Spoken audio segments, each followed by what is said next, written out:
हम्म इससे पहले वाले वीडियो में हमने बात किया था डिस्ट्रैक्शंस के बारे में। कहाँ कहाँ डिस्ट्रैक्शंस थी। दो मेन रीजन निकले थे हमारे डिस्ट्रैक्शन के, एक तो यूज ऑफ टेक्नोलॉजी और एक हमारा था मोह माया। ये तो ऑब्वियस एंड यूजुअल रीजन है क्यों नहीं रीजन रिजल्ट आया था। अब कुछ बातें ऐसी भी हैं कि जो बच्चे कह रहे हैं नहीं हमने इसका प्रॉपर यूज किया था और इस चीज में भी उतने नहीं थे, तो फिर हमारा रिजल्ट क्यों नहीं हुआ। क्यों नहीं हुआ यहां तुम देखो। तुमने अपने प्रैक्टिस, जो भी तुम्हारा प्रैक्टिस सेशन होता है, the way you revise, the way you study, the way you practice, उस चीज में तुमने कहीं ना कहीं कमी लाई है।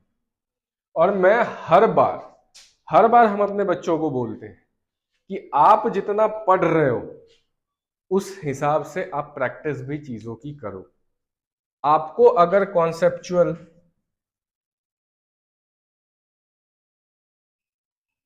कॉन्सेप्चुअल क्लियरिटी ही नहीं होगी चीजों की, then how will you able to solve numericals. कैसे न्यूमेरिकल बनेगा? दो चार फॉर्मूला बुक रटने से, दो चार हैंड बुक रटने से? तुम्हारे लेवल की प्रैक्टिस कहां गई? किधर है तुम्हारी प्रैक्टिस? और एक चीज आश्चर्य लगता है, बच्चे कहते हैं कि हम प्रैक्टिस भी कर रहे हैं फिर भी हमारा रिजल्ट नहीं हो रहा है, टेस्ट में नंबर नहीं आ रहे। भाई तुम प्रैक्टिस कैसे कर रहे हो?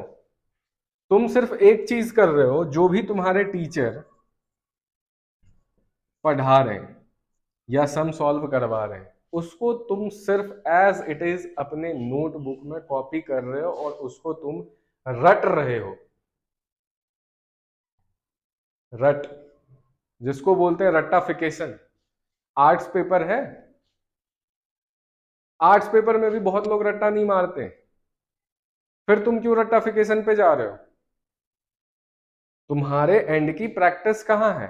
How do you revise?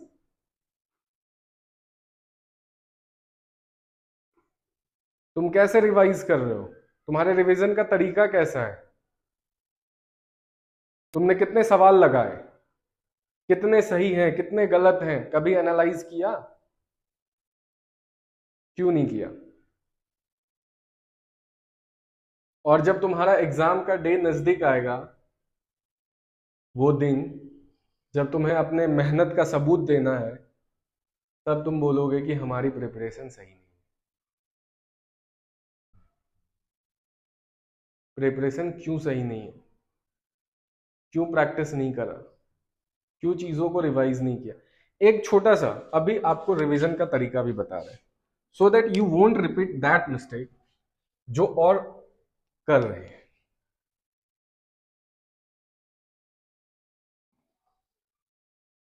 किसी भी चीज को सक्सेस करने का या फिर किसी भी चीज को अचीव करने का सबसे अच्छा और बेस्ट तरीका है हमारा revision.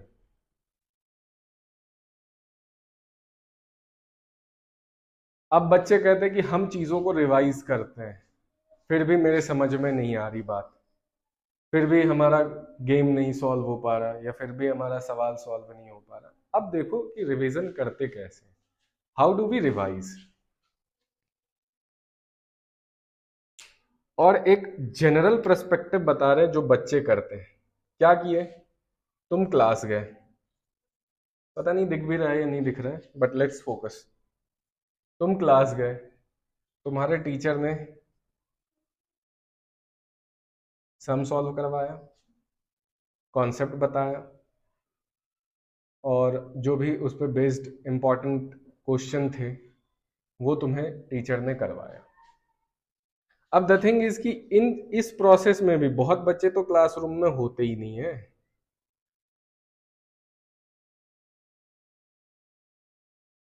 Physically they are in the classroom but mentally they are not in the classroom.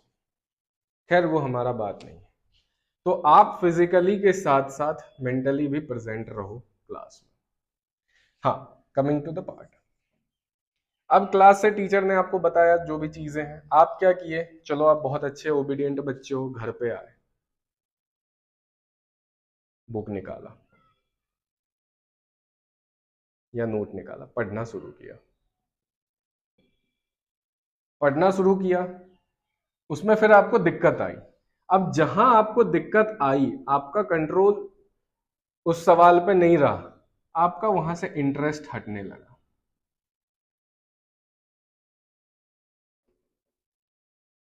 Interest हटा, आपने सोचा चलो ये कॉन्सेप्ट तो नहीं है, दूसरा कॉन्सेप्ट पढ़ रहे हैं। अब आप एक बात बताओ, जब आपको पहाड़ा पता ही नहीं है, मल्टीप्लिकेशन कैसे करोगे? आप एक सब्जेक्ट को छोड़ रहे हो, एक टॉपिक को छोड़ रहे हो, सोच रहे हो उसी टॉपिक से रिलेटेड दूसरा टॉपिक पढ़ लोगे उसी दिन का, समझ में आएगा क्या? तो इस चीज को पहले टैकल करो ना। अगर यहां इस चीज को पढ़ने का मन नहीं कर रहा है और आप एक रिपीटर हो, तो आप उठाओ फिजिक्स। फिजिक्स नहीं समझ में आ रहा, केमिस्ट्री, केमिस्ट्री नहीं समझ में आ रहा, बायो या maths.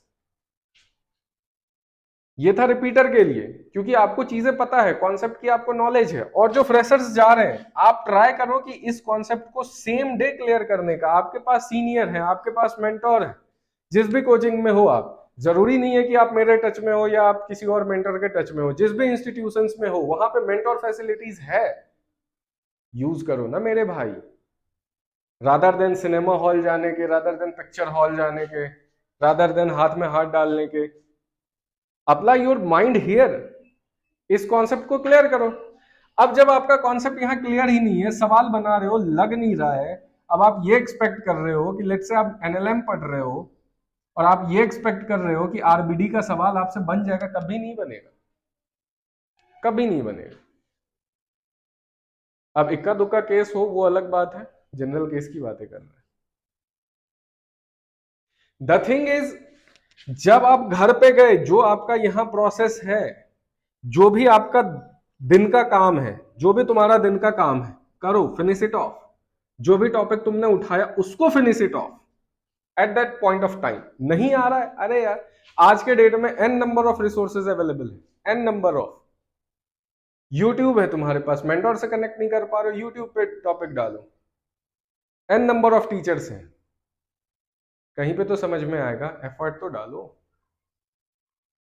Rather than giving up. जो तुम्हारा मेन रीजन है, जो तुम्हारा मेन कंसर्न है, वो इस जगह पे छुपा पड़ा है।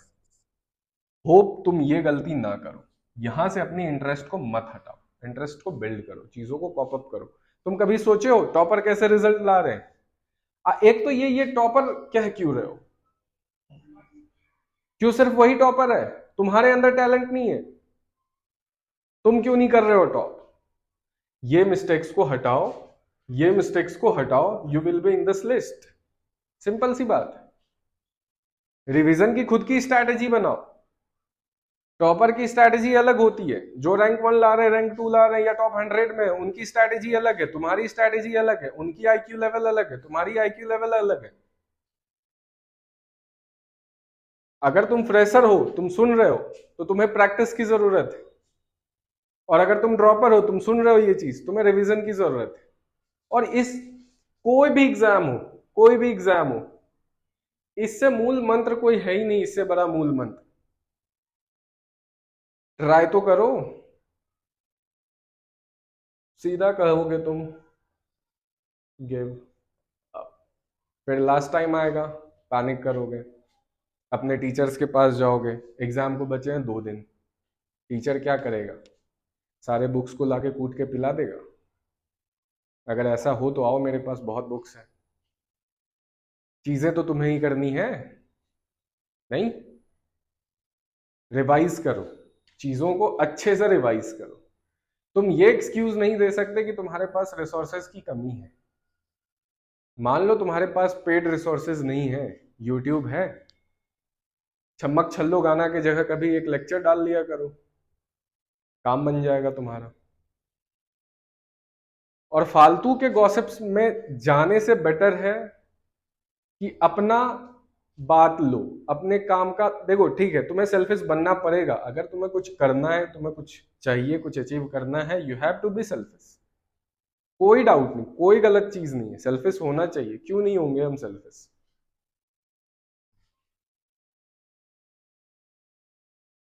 होप इस वीडियो से तुम्हें रिवाइज और रिवीजन की इंपॉर्टेंस पता चली होगी। रिवीजन के साथ साथ एक टिप है ड्रॉपर के लिए। वैसे ड्रॉपर कुछ होता नहीं है, सारे सारे स्टूडेंट ही होते हैं। आप rather than new concepts PYQ पे फोकस करो। कोई भी एग्जाम हो, मतलब नहीं है नीट हो या फिर जेई हो, वेदर इट इज मेंस और एडवांस, पीवाईक्यू अमृत है। इस अमृत को छोड़ो मत, और अमृत को पाने के लिए थोड़ी शिद्दत लगाओ, अपना एफर्ट लगाओ, टीचर अपना एफर्ट लगाएगा। फिर अगर जाके इन सारी चीजों को तुम कर रहे हो फिर भी तुम्हें रिजल्ट नहीं आ रहा है, तो बात करो ना मेरे भाई। तुम्हारे पास पेरेंट्स भी हैं, तुम्हारे पास रिस्पॉन्सिबल सिटीजन्स हैं, कोई होंगे यंग यूथ भाई बहन, उनसे चीजों को डिस्कस करो। होगा, मैं ये नहीं कह रहा हूं कि नहीं होगा, चीजें होंगी, बस अपने डिस्ट्रैक्शंस को कंट्रोल करो, follow the revision trick, practice PYQs, you are among the toppers. करके तो देखो। चलो ठीक है, फिर अगले वीडियो में मिलते हैं। Till then bye bye, take care.